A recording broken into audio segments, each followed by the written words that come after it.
Kalau kita patah hati kan sebenarnya kita berkurang apa sih? Tidak ada. Kita masih bisa memulai lagi yang baru seperti semula. Kalau sudah terasa betapa kebersamaan dengan Allah itu menyembuhkan, ayo terus kita bersyukur. Alhamdulillah ya Allah, Engkau masih mau menemaniku dalam situasi pahit dan luka ini.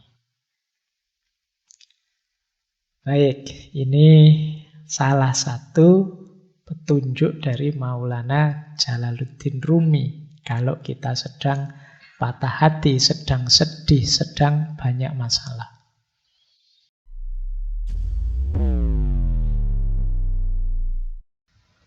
Bismillahirrahmanirrahim. Alhamdulillahirabbil alamin.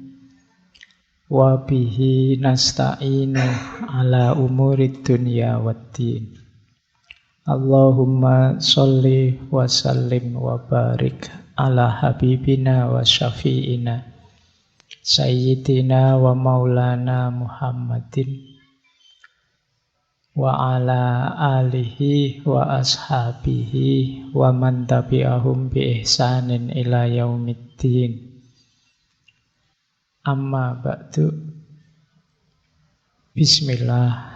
Mari kita lanjutkan lagi ngaji kita, ngopeni patah hati untuk bulan ini.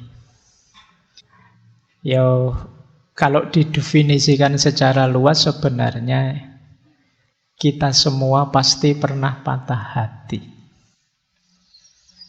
Dalam pengertian kekecewaan, kegalauan karena keinginan kita tidak terpenuhi.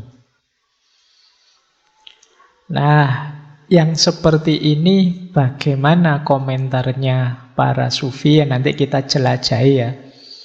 Mungkin malam hari ini kita bertemu dengan beberapa sufi. Dan tidak mungkin semuanya mengingat waktu dan lain-lain. Tapi semoga nanti ada perspektif berbeda. Jadi malam hari ini mari kita bawa sakit hati kita secara vertikal. Kalau bahasa akademis itu kita melakukan spiritualisasi sakit hati. Sejauh mana sakit hati itu kemudian jadi kendaraan kita untuk tambah dekat kepada Allah. Baik, bismillah ya, kita mulai. Semoga sudah siap untuk patah hati. Oke. Nanti ada perspektif yang unik itu. Memang kita disuruh patah hati oleh beberapa beliau ini nanti. Yang pertama, saya ini tiba-tiba ketemu satu quotes menarik dari beliau. Hazrat Sultan Bahu. Hazrat Sultan Bahu itu mursyid Torekot Sarwari Qadiri. Yang Torekot ini berdiri sekitar abad ke-17. Banyak beredar Torekot ini di India, Pakistan, Bangladesh, dan sekitarnya. Nah, beliau ini produktif sekali. Beliau ini nulis kitab jumlahnya sekitar 140. Bandingkan dengan usia beliau itu panjang usia beliau sekitar 63 tahun. Usianya 63 tahun menulis 140 kitab. Itu kalau dikruskan usianya itu setahun bisa 2, 3, 4 kitab. Setiap tahun dari hidup beliau. Itu kalau sejak umur setahun nulis buku ya. Mestinya kan tidak. Ini jadi produktivitas itu sebenarnya tidak juga tergantung dengan waktu. Jadi jangan merasa, wah bulan ini saya sudah melakukan ini kok Pak, berarti sudah produktif. Siapa tahu sebenarnya kamu bisa melakukan banyak hal lain lagi. Baik, nah kata-kata beliau menarik tentang patah hati ini. Nursing one broken heart is equal to the worship of many years. Ya, saya ngambilnya dari yang bahasa Inggris karena kitab-kitab beliau pakai bahasa Urdu dan bahasa Persia. Nah, kata beliau, nursing itu kan merawat, ngopeni orang yang patah hati. One broken heart, orang yang kecewa hatinya, orang yang gelisah galau, itu setara dengan ibadah bertahun-tahun. Jadi maka bulan ini kita latihan ngopeni orang-orang yang patah hati. Jadi ayo latihan ya, karena seperti saya bilang di sesi pertama dulu, belakangan ini banyak orang depresi. Bahkan tingkat kematian karena depresi itu tinggi, mengalahkan kematian karena kanker. Jadi ayo ya, kita temani saudara-saudara teman kita yang sedang patah hati. Jangan diketawakan. Kita ketawa karena melihat dari luar. Kalau kita rasakan dari dalam, betapa berat yang mereka rasakan. Kadang-kadang di medsos itu malah dimarah-marahi. Ada orang depresi bahkan sampai mencoba bunuh diri, malah diketawakan, dimarah-marahi. Kita tidak tahu seberat apa beban yang ada di hati mereka. Bahkan kata Hazrat Sultan Bahu ini, kita merawat, menemani mereka yang patah hati itu seperti ibadah bertahun-tahun. Jadi ayo diperbanyak ibadah ya. Antara lain ngancani saudara teman-teman kita yang sedang patah hati. Mereka ini ada di fase-fase harus sering kita temani. Karena kalau sendirian biasanya ya mereka tidak kuasa menaklukkan diri mereka sendiri. Baik, bismillah kita mulai. Jadi pembukaannya ini ya. Ini anggap saja berarti malam hari ini kita latihan ibadah. Karena menemani orang patah hati itu setara dengan ibadah. Ada banyak hadis yang mengindikasikan justru Allah itu bersama-sama orang yang lemah, orang yang terpinggirkan, orang yang kesusahan, orang yang sakit, dan lain sebagainya. Ya tentu saja termasuk orang-orang yang patah hati ini. Siapa tahu mereka ini bisa jadi jalan kita untuk tambah dekat kepada Allah, menghadirkan ridhonya Allah, sayangnya Allah pada kita. Lah kalau saya sendiri yang patah hati Pak, gimana? Ya enggak apa-apa, kamu temani jiwamu sendiri kalau enggak ada yang menemani ya. Nanti ada pendapatnya Jalaluddin Rumi menarik tentang itu. Baik, bismillah kita mulai. Sekarang kita masuk ke murid beliau, Maulana Jalaluddin Rumi. Kalau ini perspektifnya agak berbeda. Ada satu kalimat yang terkenal sekali dari Maulana Rumi, biarkan hatimu pecah agar dia terbuka. Nanti ada kalimat Allah itu mencintai orang yang patah hati. Tadi sudah saya jelaskan ya, ada beberapa hadis yang maknanya adalah Allah itu bersama orang lemah, bersama orang terpinggirkan, bersama orang yang sengsara. Ya berarti termasuk orang-orang yang patah hati. Satu kalimat ini saja mungkin bisa menghibur teman-teman yang sedang patah hati. Jadi kalau sedang patah hati, alhamdulillah berarti sekarang aku dicintai oleh Allah. Makanya dibawa ke dunia patah hati. Kenapa menurut Maulana Jalaluddin Rumi dia malah meminta kita biar saja hati kita pecah? Beliau mengilustrasikan begini. Kata beliau begini, engkau menginginkan sedikit air dalam kendi tanah liat, tetapi kemudian engkau memecahkannya. Air itu akan bergabung kembali dengan danau dari mana dia berasal. ego kita mencoba untuk mencegah pertemuan itu. Dan selalu menolak saran siapapun tentang perlunya pertemuan. Nah, jadi kita ini seringkali yang sangat jadi perhatian kita adalah keinginan kita, hasrat kita, nafsu kita, ambisi kita. Yang kadang-kadang tidak terpenuhi. Itu yang disebut hati kita terus pecah, patah. Ketika hati kita patah, mengalirlah air menuju ke yang sejati. Sejatinya air kemana? Ya ke sungai. Sebenarnya ketika hati kita patah, itu jiwa kita terbuka jalan untuk kembali ke yang hakiki. Saat itu kita diingatkan, kembali ke Allah yang lebih hakiki. Tetapi ego kita yang menahan perjalanannya air itu. Maksudnya apa? Kita mati-matian berusaha malah biar air ini tidak mengalir ke yang hakiki. Tidak mengalir ke sungai, tapi sesuai kepentingan keinginan kita.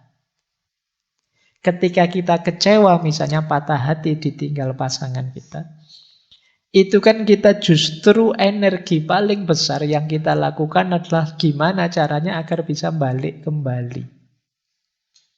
Kita lupa bahwa ada proses yang lebih ideal, yaitu kembali kepada Allah. Nah, kata Maulana Rumi, tujuan utama latihan-latihan spiritual dalam tradisi manapun, baik timur maupun barat, adalah untuk memungkinkan kita mengatasi keberatan yang diajukan oleh ego. Sehingga kita dapat melanjutkan perjalanan kita ke samudra persatuan. Jadi ketika kita belajar tasawuf, melatih batin, suluk lewat para mursyid, lewat tradisi-tradisi tirakat dan lain sebagainya, itu sebenarnya melatih ego kita. Wahai ego, jangan ke sana. Ada jalan yang lebih hakiki, yaitu ke ranah ilahiyah.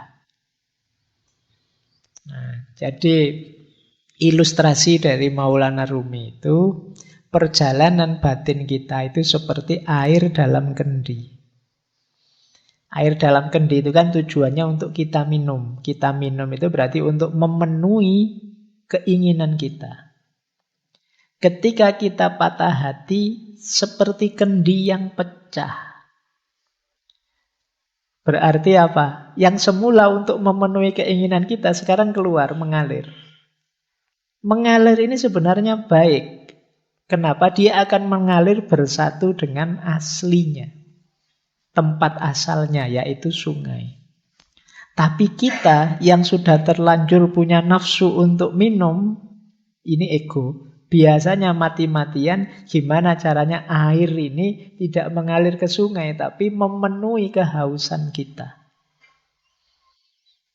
Nah, dari situlah kemudian kata Maulana Rumi, ketika orang belajar olah batin lewat tasawuf, mistik, dan lain sebagainya, itu tujuannya dalam rangka orang sadar, ini air ini mengalir ke sana, jangan dihalangi. Ikhlaskan. Ini namanya melatih ego tadi. Jadi maka biarkan hatimu pecah. Berarti sekarang saatnya kamu kembali ke ranah ilahiyah. Justru sekarang terbuka jalan. Kalau hatimu tidak pecah, ya kamu tetap akan memanjakan nafsu, hasrat, ambisi duniawimu. Kalau hatimu tidak pecah, ya kamu lupa bahwa aslinya air itu bergabung ke sungai.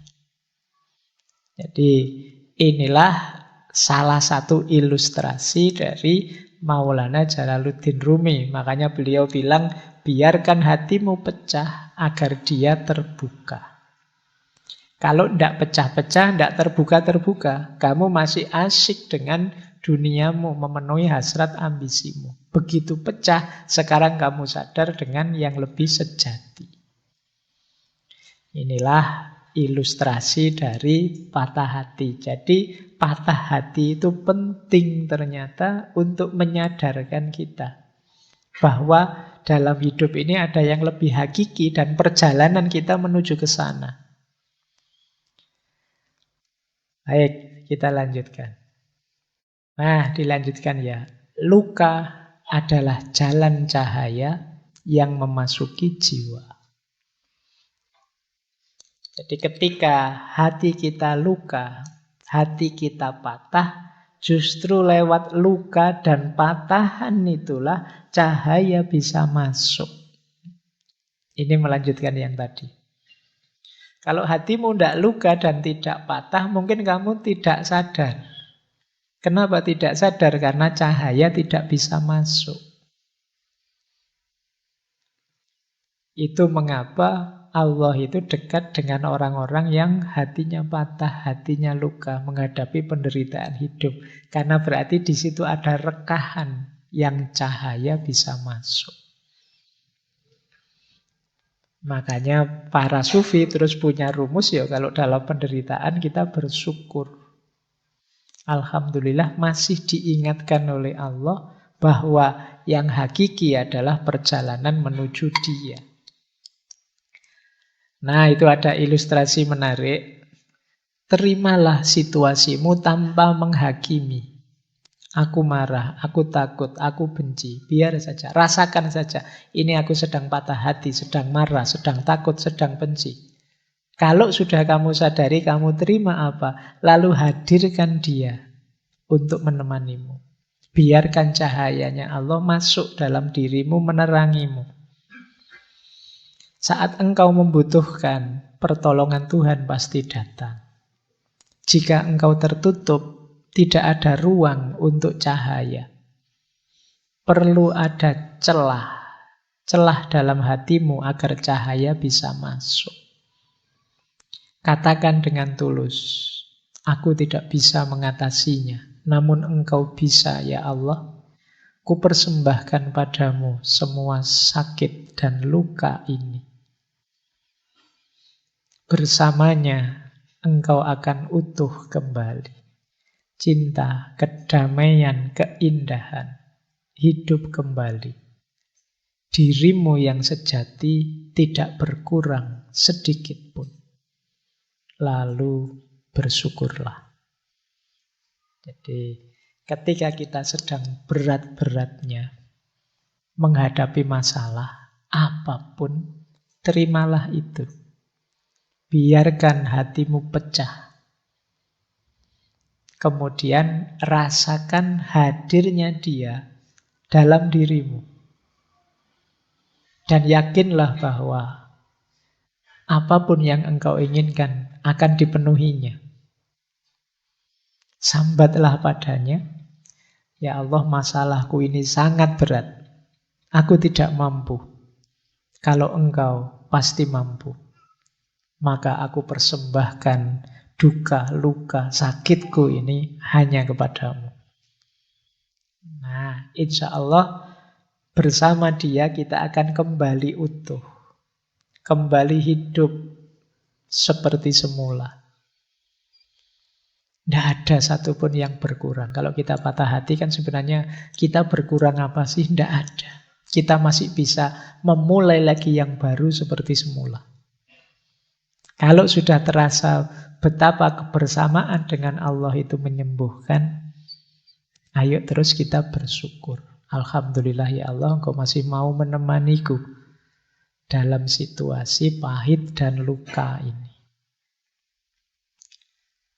Baik, ini salah satu petunjuk dari Maulana Jalaluddin Rumi. Kalau kita sedang patah hati, sedang sedih, sedang banyak masalah. Oke, kita lanjutkan. Ini dimensi yang berbeda. Pemahaman yang berbeda lagi. Kata Rumi begini. Selamat tinggal hanya untuk mereka yang mencintai dengan matanya. Karena bagi mereka yang mencintai dengan hati dan jiwanya, tidak ada yang namanya perpisahan. Nah, kita itu kan patah hati misalnya, itu kan karena jauh, ditinggal, tidak dibersamai lagi. Dia tidak mau lagi dekat denganku. Itu kan kita definisikan sebagai patah hati. Terus kita sedih karena itu. Kalau kita sedih karena itu, kata Rumi, ini kemungkinan kita hanya mencintai dengan media mata.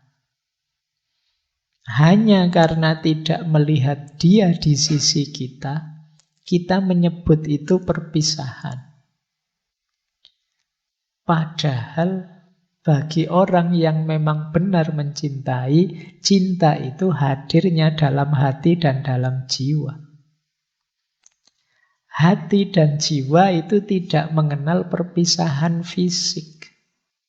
Sejauh apapun dirimu, engkau tetap ada dalam diriku.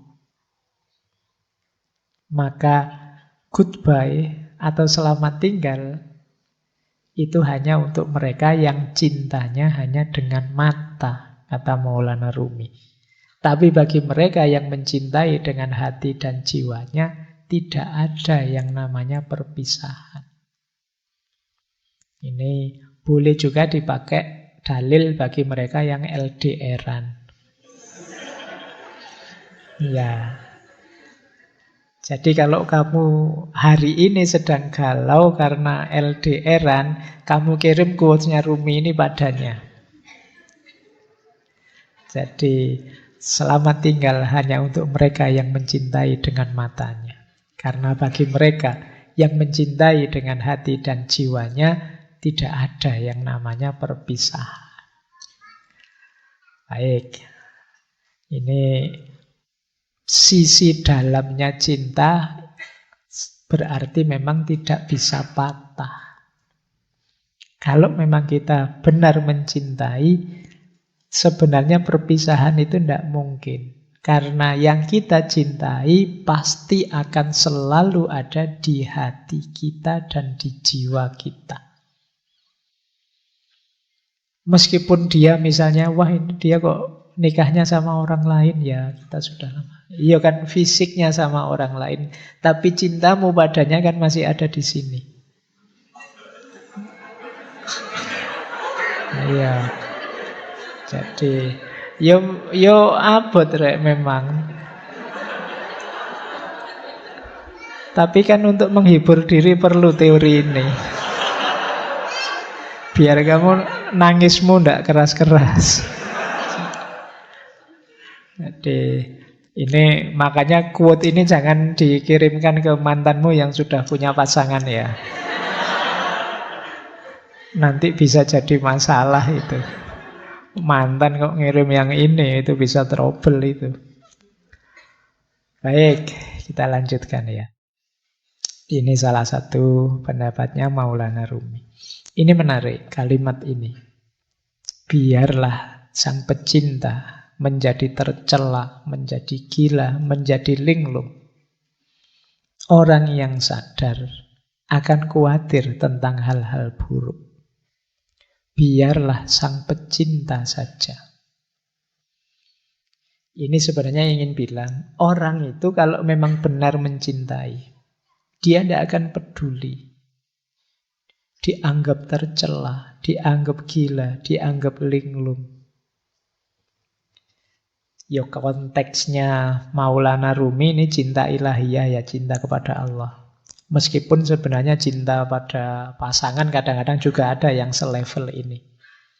Orang normal yang sadar biasanya tidak senang dengan disebut gila, disebut orang bingung, disebut kamu itu mbok yang waras. Kita kan orang normal itu tidak senang begitu. Tapi orang yang mencintai tidak peduli. Disebut tidak waras tidak masalah. Disebut gila juga tidak masalah. Disebut ngeyel juga tidak masalah, tidak apa-apa.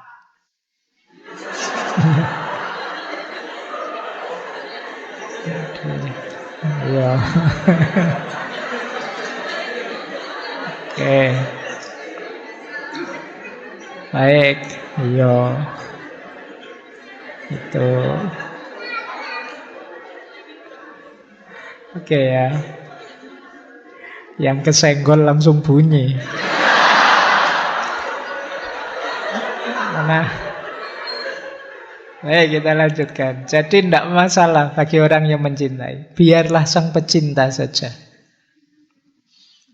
Itu kayak apa ya? Kayak Dylan yang bilang bahwa biar aku saja, kamu tidak akan kuat. Jadi kata yang mencintai begitu. Sudahlah, tidak apa-apa. Untuk yang gila-gila, yang linglung-linglung, tidak apa-apa. Biar aku saja, kamu orang normal tidak akan kuat. Berarti apa? Ya termasuk kegalauan, kegelisahannya, patah hati. Itu bagi seorang pecinta adalah sesuatu yang biasa. Tidak akan terlalu merisaukannya. Karena dia tidak kehilangan dan tidak kekurangan apapun dari cintanya. Jadi biarlah sang pecinta saja. Biarlah yang mencintai saja. Baik. Masih ada lagi. Kalau ini bahasa saya, kalau kalian punya kemampuan ini, kalian akan bahagia. Kemampuan menikmati penderitaan. Jadi Rumi kan dikenal dengan tarian Darwis berputarnya. Kata beliau begini, menarilah saat lukamu terbuka. Menarilah saat kamu telah merobek perbannya. Menarilah di tengah pertempuran. Menarilah dalam darahmu. Dan menarilah pula saat kamu benar-benar bebas. Jadi ini Rumi menceritakan betapa terjalnya jalan cinta itu. Engkau akan terluka berkali-kali, tapi tetaplah menari. Menarilah di tengah pertempuran dan menarilah dalam darahmu. Meskipun pada akhirnya ketika kamu mampu menikmati segala penderitaan itu, engkau akan benar-benar bebas. Jadi, ini diilustrasikan ketika Rumi itu kan pertama kali melakukan tarian yang masyhur sekali. Darwis berputar itu kan ketika beliau sedang sedih, sedang galau, ditinggal gurunya, Syekh Samsuddin At-Tabrisi. Ketika beliau sedang ada di sebuah tempatnya pandai besi, mendengarkan besi yang ditempa, diiringi oleh kesedihannya, akhirnya tubuhnya bergerak sendiri. Itu bisa kamu bilang bergerak dalam kesedihan. Tapi kesedihan ini dibawa menari dan dibawa naik menghadap Allah. Maka di antara rumusnya kalian menghadapi kesedihan, menghadapi patah hati itu, kalian akan sangat tangguh kalau bisa sampai di level bisa menikmati kesedihan. Bisa menikmati kegalauan. Boleh kamu bikin jargon, galau itu asik loh. Sedih itu menarik. Banyak karya-karya besar lahir karena kesedihan. Karena kegalauan. Sering saya bilang, energinya orang sedih, energinya orang patah hati itu luar biasa. Tinggal kamu mampu atau tidak menikmati dan mengelolanya. Jadi kayak kalian waktu jatuh cinta itu kan energinya juga besar. Tinggal mampu atau tidak kalian mengelolanya. Misalnya orang jatuh cinta itu tiba-tiba jadi puitis. Dikit-dikit nulis puisi. Mbok ya sekalian nulis buku puisi. Lumayan, mumpung kepalamu sedang meledak-ledak, menyala-nyala dengan cinta. Terjemahkan itu dalam kreativitas. Orang jatuh cinta misalnya, itu semangat-semangatnya melayani, membahagiakan yang dicintai. Mbok yo yang dicintai itu mengarahkannya untuk yang produktif, kreatif. Kalau kamu cinta padaku, ayolah kamu lulus semester 7. Kalau kamu cinta padaku, ini kan energinya jadi luar biasa. Diarahkan ke yang positif, kreatif gitu loh. Jangan hanya minta yang kecil-kecil, yang sepele-sepele. Kalau cinta padaku, mau neraktir aku, ndak sepele itu. Mintalah yang lebih monumental. Jadi itu yang saya maksud energinya. Karena biasanya ketika yang meminta yang dia cintai, itu dia bisa tenaganya berkali-kali lipat. Kecerdasannya meningkat berkali-kali lipat. Hanya karena ingin membahagiakan yang dicintai. Maka seperti yang disampaikan oleh Rumi ini, menarilah saat lukamu terbuka. Menarilah saat kamu merobek perban. Menarilah di tengah pertempuran. Menarilah dalam darahmu. Menarilah pula saat engkau benar-benar bebas. Pada puncaknya, cinta akan membuatmu bebas.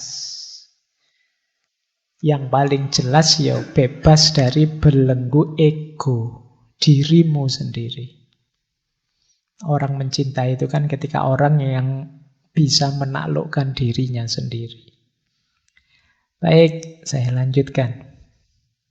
Nah, Maulana Rumi juga pesan pada kita, rasa sakit yang kamu rasakan ini adalah membawa pesan. Dengarkan mereka.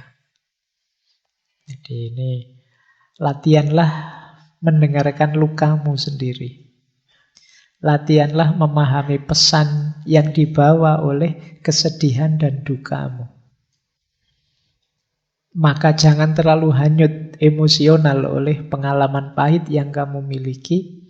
Tapi coba dengarkan ada pesan apa. Ada hikmah apa yang bisa kamu raih.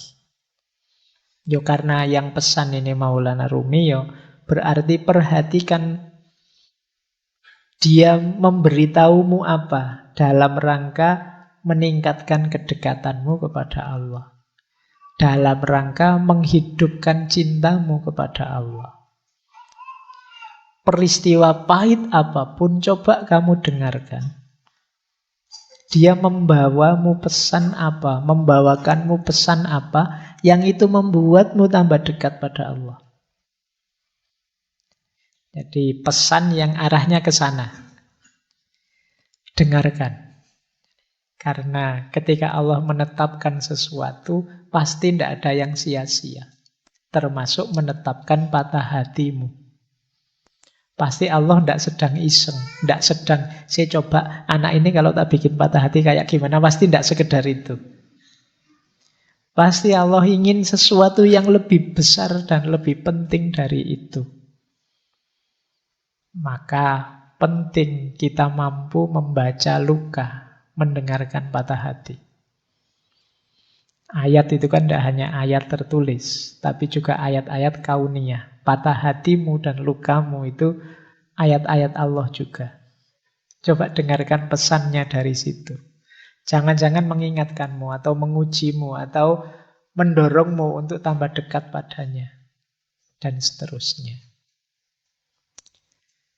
Baik, kita sudah ketemu Maulana Rumi dan ada kalimat yang menarik dari beliau. Di mana ada kehancuran, di situ ada harapan akan harta karun.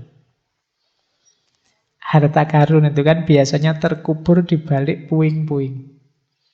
Kalau tersimpan di lemari kan tidak disebut harta karun. Harta karun ini biasanya tersembunyi. Dan ini ada di balik kehancuran. Maka temukan mutiara-mutiara, temukan harta-harta di balik kesedihanmu, di balik kehancuranmu. Pasti banyak kalau kamu jeli mencarinya. Jadi ini lanjutan dari quotes yang tadi ya. Jadi dengarkanlah dan cermatilah. Insya Allah kamu akan ketemu harta karun yang di situ kamu akan bangkit kembali, lahir kembali, jadi sosok yang lebih kuat, lebih hebat dari sebelumnya. Jadi ini pesan dari beliau.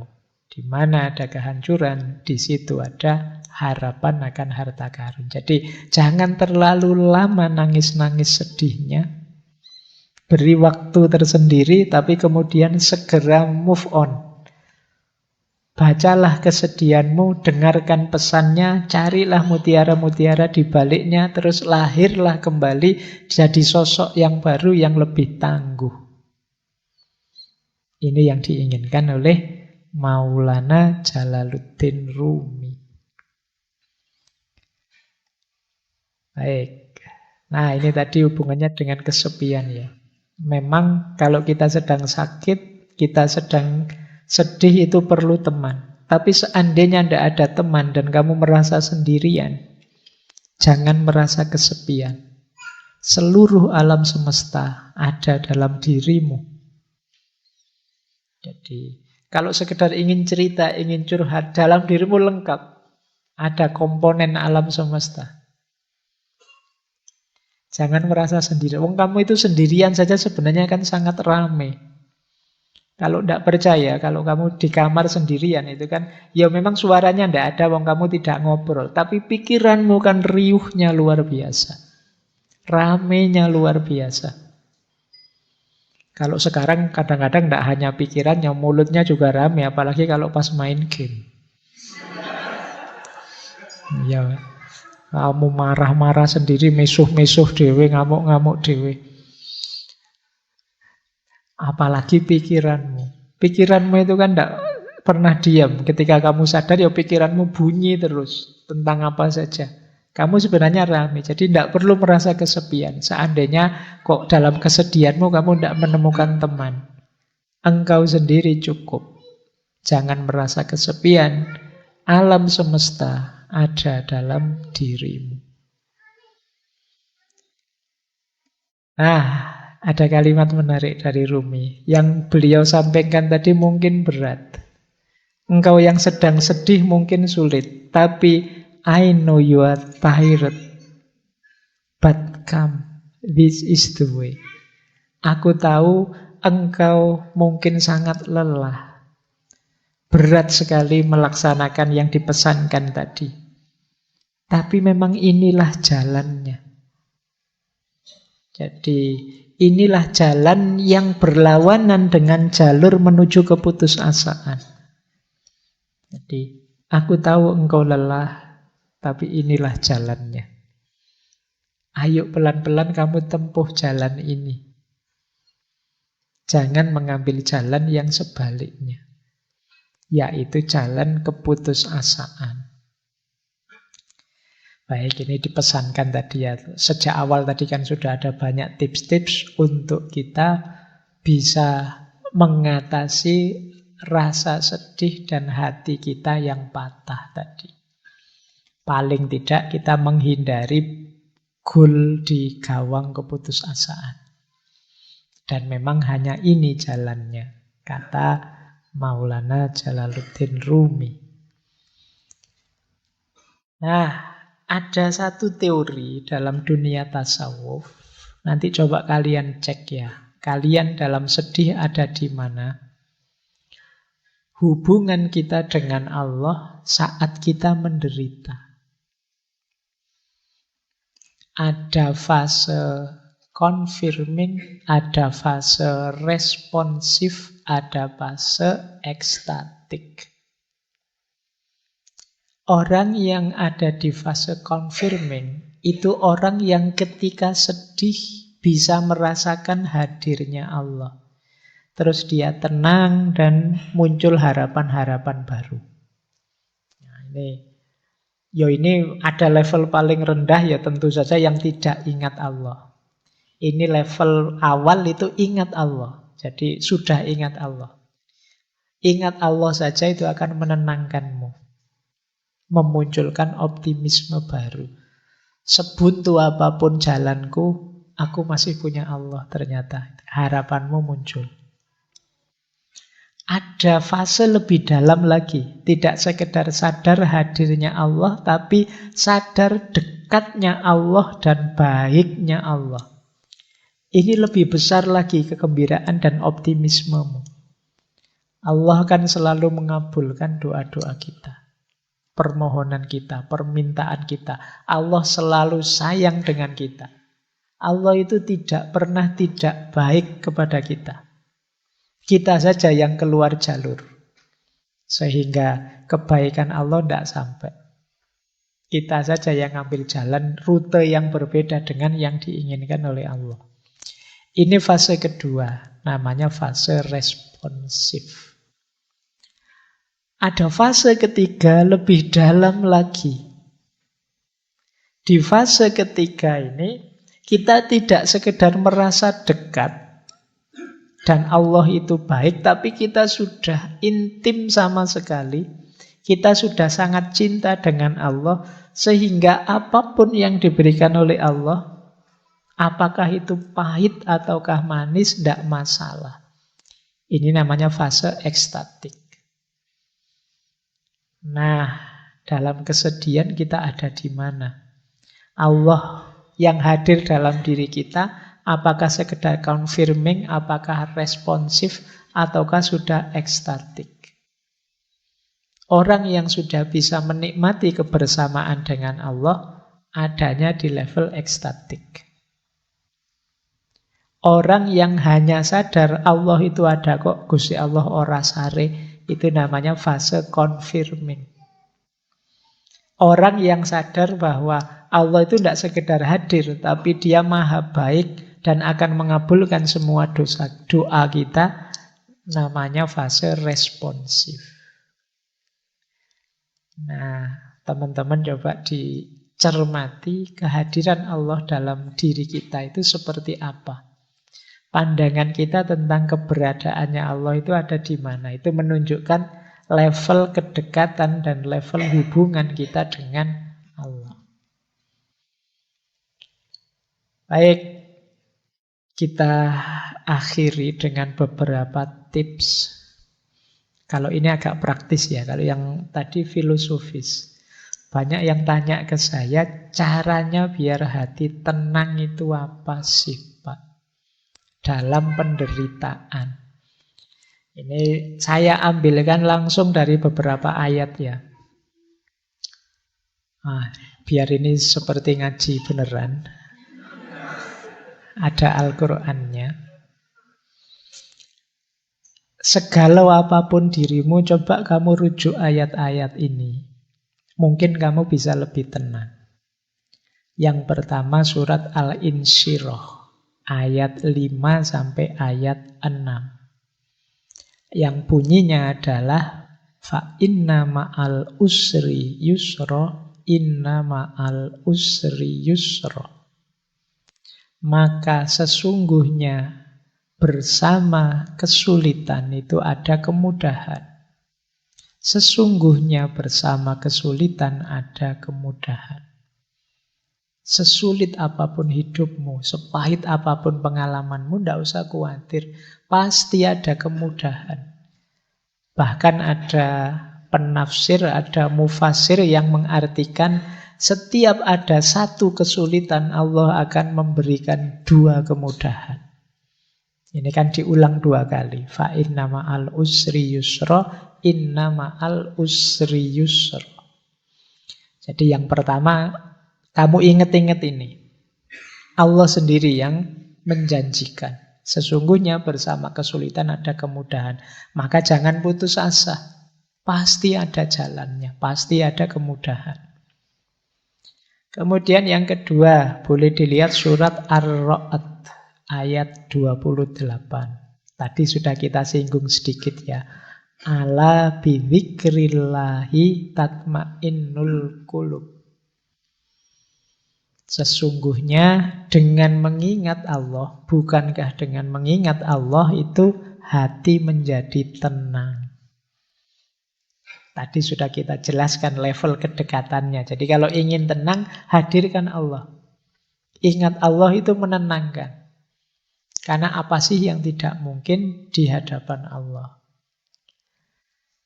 Terus, yang ketiga, kalau masih ada kebingungan-kebingungan, kekecewaan-kekecewaanmu karena keinginanmu tidak terpenuhi, boleh teman-teman merujuk surat Al-Baqarah ayat 216. Wa asa an takrahu syai'an wa huwa khairul lakum wa asa an tuhibbu syai'an wa huwa syarrul lakum. Wallahu ya'lamu wa antum la ta'lamun. Jadi firman Allah, mungkin saja engkau membenci atau tidak suka sesuatu, padahal itu baik untukmu. Dan mungkin juga engkau mencintai sesuatu, padahal itu buruk buatmu. Allah lebih tahu, sedangkan kalian tidak tahu. Jadi ayat ini mengajarkan kita yang tidak terjadi dari keinginan kita, itu tidak selalu nanti sesuatu yang baik untuk kita.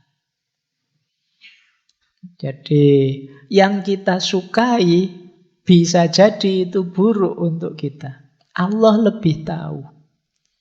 Jangan terlalu kecewa, jangan putus asa. Kalau cita-citamu gagal, bukan berarti itu ada kebaikan yang lepas. Bisa saja itu tidak terlalu baik untukmu. Allah menetapkan sesuatu itu ya pertimbangannya kasih sayang cintanya pada kita. Pikiran kita terbatas, sulit untuk bisa tahu sampai detail sedalam-dalamnya manfaat dan efeknya sesuatu. Allah lebih tahu. Jadi kalau teman-teman sedang kecewa, sedang galau, keinginannya kok tidak terpenuhi, baca ayat ini. Bisa saja yang aku inginkan, yang tidak terpenuhi itu sesuatu yang aku sukai sih, tapi bisa saja dia buruk untukku. Bisa saja yang aku hindar-hindari, ternyata inilah yang baik untukku. Allah tahu, kita yang tidak tahu. Nah, membaca ayat ini mungkin bisa menenangkan kita. Kalau masih ada galau-galaunya, wa idza sa'alaka ibadi anni fa inni qarib ujibu da'watad da'i idza da'ani. Kalau hambaku meminta padaku, sesungguhnya aku dekat. Aku menjawab doa orang yang berdoa saat dia berdoa padaku. Jadi ayat ini menenteramkan kita masih punya Allah dan Allah dekat, apapun yang aku minta, insya Allah akan dikabulkan. Nah, ini akan menenangkan kita. Yang terakhir surat Ar-Ra'd ayat 24. Salamun alaikum bima sobartum fa ni'ma uqbaddar. Ini finalnya, kalau memang yang atas-atas tadi masih sulit, sadarilah tetap salamun alaikum bima sobartum. Selamat atas kamu karena kesabaranmu. Fa ni'ma uqbaddar itu betapa nikmatnya rumah tempat kita kembali nanti ke hadapan Allah. Hidup ini memang banyak ujian, banyak kesulitan, tidak masalah, sabarlah. Ada kenikmatan puncak nantinya bersama Allah. Itu fa ni'ma uqbaddar. Ini dari Al-Quran. Boleh teman-teman mengambil, ini masyhur sekali, penenang hati, obat hati. Ini sebenarnya nasihatnya Syekh Ibrahim Al-Khawas. Bisa dicek di kitab Risalah Al-Qushairiyah. Kalau di Indonesia sudah jadi lagu terkenal sekali. Dawaul Qalbi Khamsatu Asya'a. Obatnya hati itu ada 5 hal. Qiraatul Quran bitadabbur. Membaca Al-Quran sambil tadabbur, merenungi maknanya. Wa khola'ul batni. Dan perut yang kosong. Puasalah. Wa qiyamul laili. Dan sholat malam. Wa tadurru indas sahar. Jadi merenung, tafakur, zikir pada Allah di waktu sahur, sepertiga malam yang terakhir. Yang kelima, wa mujalasatus sholihin. Dan duduk bareng orang-orang yang soleh. Itu menenteramkan hati. Kita zikir tengah malam, kita zikir sepertiga malam, menenteramkan hati. Kita sholat malam, menenteramkan hati. Kita puasa, menenteramkan hati. Membaca Al-Quran sambil tadabbur, menenteramkan hati. Kalau kita kebingungan, apa yang harus saya lakukan? Pikiranku buntu. sedang stres-stresnya, frustasi-frustasinya. Pilih satu di antara 5 atau lakukan 5-5-nya. Paling enggak kalau kita puasa, kita enggak mikir kegalauan kita lagi, mikir laparnya. Oh, itu kan kita, aduh kapan buka puasa ya, habis kamu enggak mikir yang-yangan lagi, terus mikir poso. Makanya kata Rasulullah itu anak-anak muda yang sudah ingin nikah tapi enggak kuat nikah, puasa saja. Puasa bisa jadi benteng.